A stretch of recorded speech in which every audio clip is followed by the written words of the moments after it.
little bit of experience with coding. I taught myself like online. There's this tiny little microcontroller. This is gonna get really nerdy. I'm very sorry. Microcontrollers. I heard it. Ladies, he's single. Running too. I mean, there were some kicks and stuff that Billy was doing that I don't think I could still do. Like, I've been training for 7 years now. I could not get my foot like past my hip. It's embarrassing. He's so good. Yeah, it's really... Are you guys stoked for probably the best panel you've ever seen in your lives? Until the next one? I actually hit the room.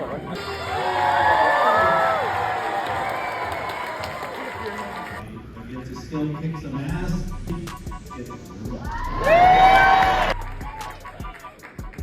All right, this is exciting. Who's Team Martin over here? Who's Team Martin?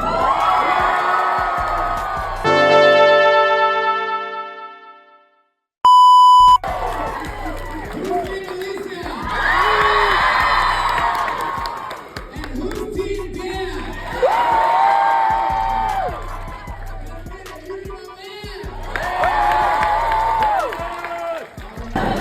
Anyway, on that note, so as far as being acting as a fold and having a character that's more three-dimensional, And a little misunderstood. Yeah, and so like that is how we decided to score it. And scored like 1, 2, 3.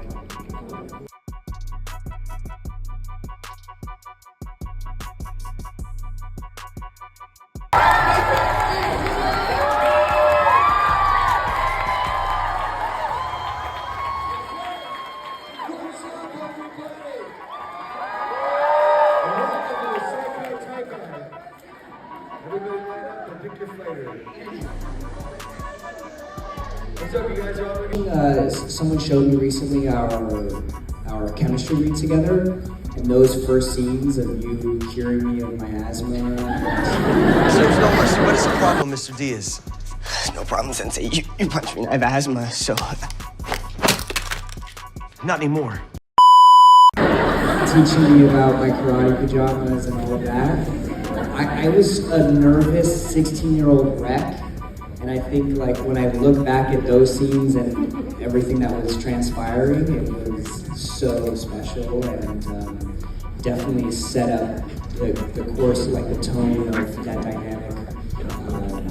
Those were some of my favorite moments to get to go back and think about. You sitting down on the curb, describing the events of Karate Kid 1.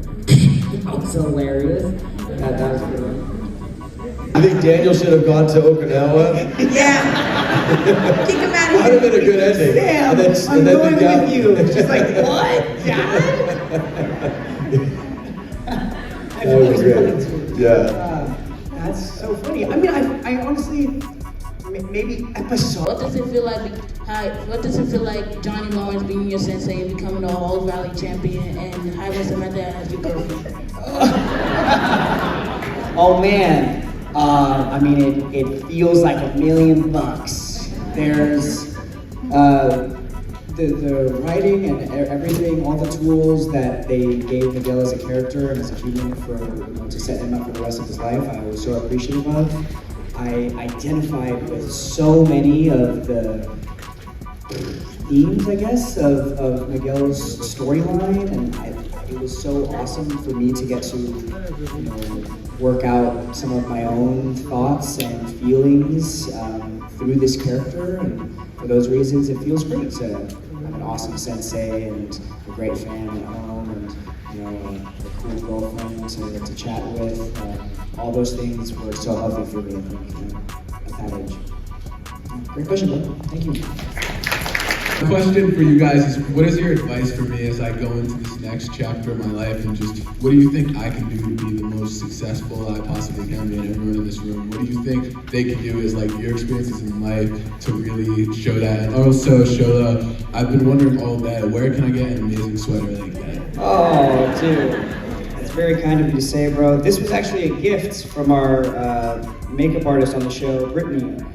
She gave us a little wrap present for us to finish the show, so you can't have one. But do you want? I'll go first on the advice because you probably have better advice than I do. No, I kind of gave it in my last speech. Okay. They're all advice now. Kind of ran out. No, I have some other words. What do you want to be? What do you want to do? You know, it's tough to say. Because of Cobra Kai, like, it made me fall in love with film, and all through high school, I actually did stand-up comedy, and like, I was thinking like going down the money route and try and be a businessman, but I really would love to be like you guys, do comedy, acting, film. So we'll see. Do it both. Really quick. No, you go. Go to school, get your business degree, learn about money, learn how to manage money, and then fund yourself and fund your own thing. All right. I'd say something that has been really, that keeps coming up in my life is the power of, you know, not knowing who's sitting next to you and, you know, showing everyone the amount of respect and kindness that, you know, they deserve on surface value. I think maybe that's not the right way to end that, but like, you really gotta lead with kindness, and I think, you know, as an actor, also something that's been so helpful is to learn about the world and to just experience and to learn about different cultures and different people's lives to get to inform what you're doing as an actor, I think has also been very helpful, and then also just remembering that, you know, nobody really owes you anything. You should be, you know, grateful every step of the way.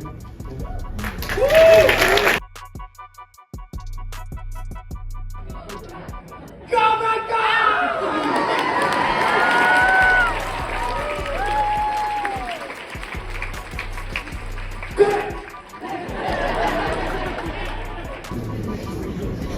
You know what I told them to do, because they were trying to figure out how to blow that boat up, because that was a really big effect when they were shooting it. And they're like, it's gonna cost so much money to blow a boat up. I'm like, you just need a dude rollerblading down the beach, like on this umbrella, to turn with these Ray-Ban Barnets like that, and all you see is a little explosion in his glasses.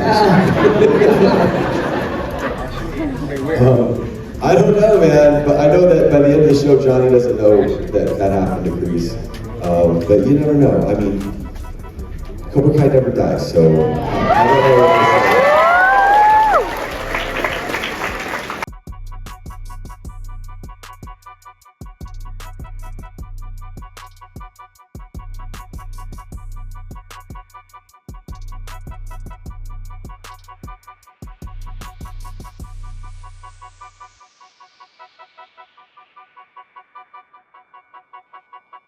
Which tournament in the whole series was the most fun to film?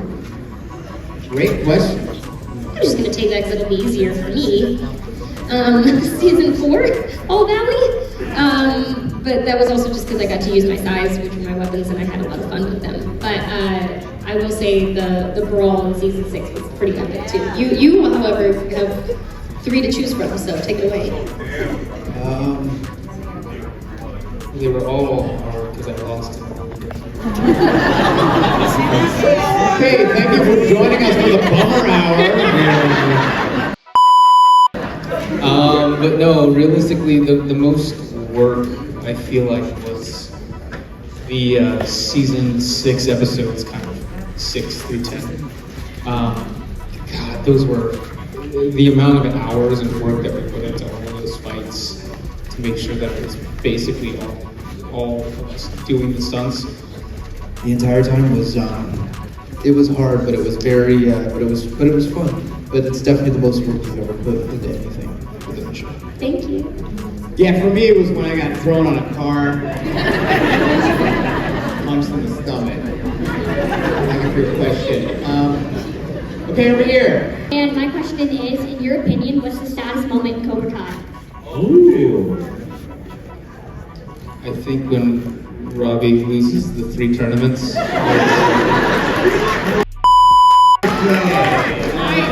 would say we had a really big one this last season specifically that Peyton handled with such grace, but her arc of losing her mother, and I will say that one got me real hard in the feels, the whole process of that. But the one that took me by surprise was the scene between Billy and Marty in the hallway, Johnny and Kreese having their coming back together moment. I was like, I turned to Tanner, I was like bawling like a baby. I was like,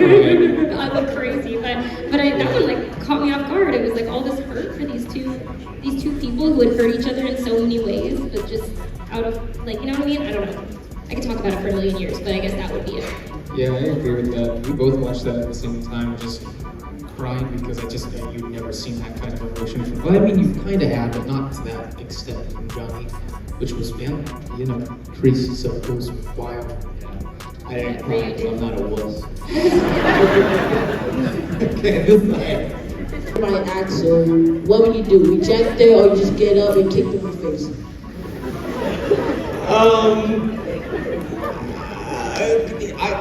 Who's 2 and 1? I want to know. First is Miguel, second is Johnny. Okay. So where is the douche in this list?